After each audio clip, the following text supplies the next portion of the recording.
sommes réunis, nous avons décidé de faire un débat aujourd'hui. Je vais donc vous présenter les participants à ce débat. Monsieur le bâtonnier Dubois, le docteur Dumont, expert en psychiatrie, Madame Grenelot, éducatrice de la PJJ, Georges Borde, vice-procureur, Madame Boisseau, directrice de la BIMED, c'est l'association des victimes, le docteur Fouly, expert psychiatre, Madame Dorme, de l'administration pénitentiaire. L'éducatrice à la protection judiciaire de la jeunesse est présente aujourd'hui au nom, en tant que représentante syndicale pour le SNPES. On voulait juste témoigner du fait qu'on s'est senti directement concerné. L'administration dans laquelle je travaille s'occupe des mineurs délinquants. La demande aujourd'hui, c'est de plus en plus, de plus en plus vite, avec de moins en moins de moyens.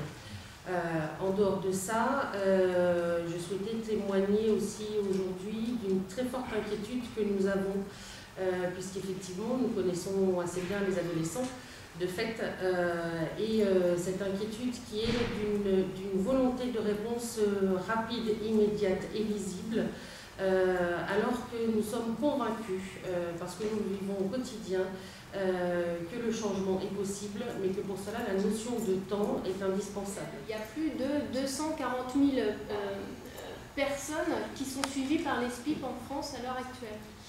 Et nous sommes que 3 000 en France à assumer ces missions. Sur la Haute-Vienne, nous sommes 13 et on a en moyenne 130-150 mesures à suivre là au jour J. Donc je rejoindrai ma collègue la PJJ où on est de plus en plus reconnu dans les missions, dans la prévention de la récidive, où c'est clairement écrit dans les textes.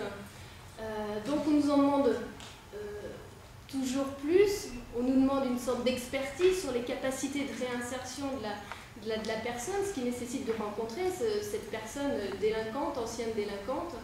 Et on nous demande aussi de prévoir potentiellement si elle peut recommettre des délits. En même temps, beaucoup de dossiers et pas forcément beaucoup de temps à accorder à chaque dossier. Donc voilà, je suis là aussi pour dire qu'on demande plus de moyens pour effectuer notre travail de mieux en mieux.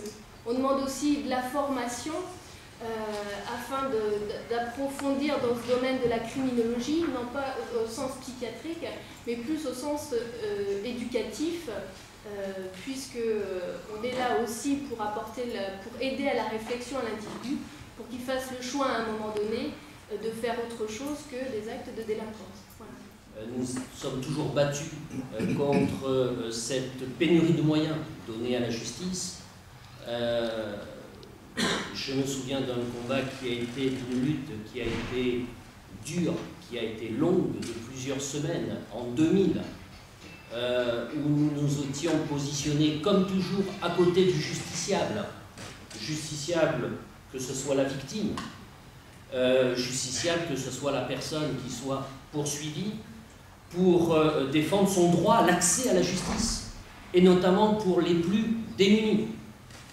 Au bout de 2 mois de bagarre avec le ministère de la Justice de l'époque, on nous avait fait tout un tas de promesses.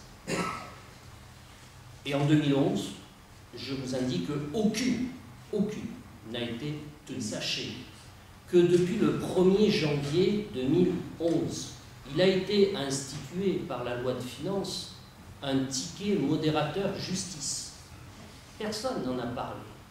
C'est quoi le ticket modérateur justice avec un terme improprement utilisé?